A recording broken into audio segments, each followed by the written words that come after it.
বাঙালি মাত্রই ভোজন রসিক, তবে ভোজন রসিক বলেই যে স্বাস্থ্য সচেতন নয় এমনটাও কিন্তু নয়। এখনকার বাঙালিরা যথেষ্ট স্বাস্থ্য সচেতন। তাই ব্রেকফাস্ট হোক বা সন্ধ্যের জলখাবার, স্বাদের সঙ্গে স্বাস্থ্য মাথায় রেখেই আমরা খাই।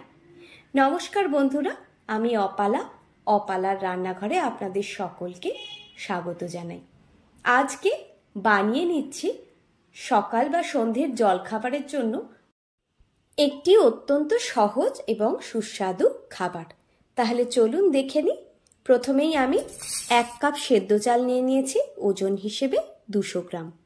আর নিয়ে নিয়েছি 1/4 কাপ আতপ চাল, ওজন হিসেবে 50 গ্রাম। এখানে নিয়ে নিয়েছি 1/3 কাপ কড়াইয়ের ডাল, 70 গ্রাম ওজন হয়েছে। এবার এই সবগুলোকে আমি ভালোভাবে ধুয়ে নিচ্ছি।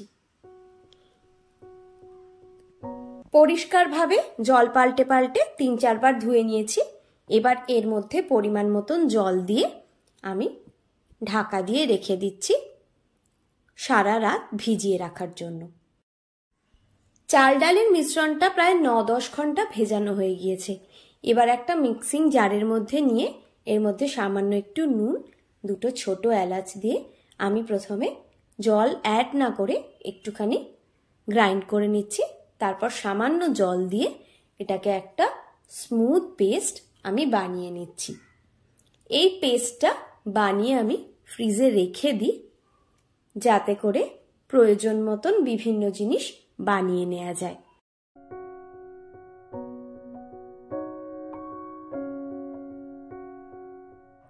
হাফ বাটি কড়াইশুঁটি নিয়ে নিয়েছি, সেটাকে ভালোভাবে ধুয়ে একটা মিক্সিং জারের মধ্যে নিয়ে নিয়েছি। এর মধ্যে সামান্য একটু জল দিয়ে দিলাম। এইবার এটাকে একটা স্মুথ পেস্ট আমি বানিয়ে নিচ্ছি।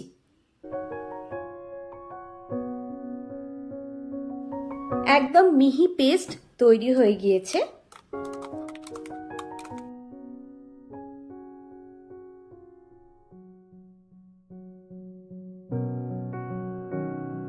আগে যে চাল ডালের মিশ্রণটা বানিয়ে রেখেছিলাম সেখান থেকে কয়েক হাতা ব্যাটার আমি নিয়ে নিয়েছি।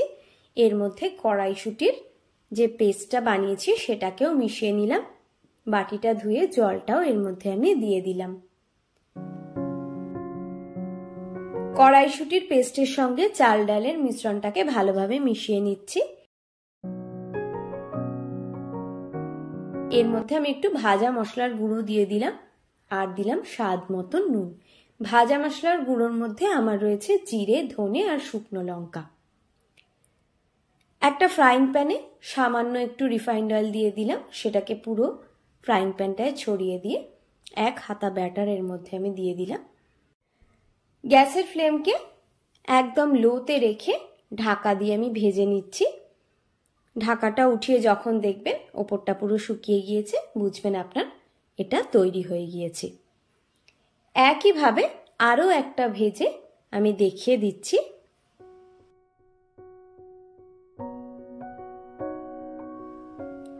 এইভাবে সবগুলোই আমি একে একে ভেজে নিয়েছি।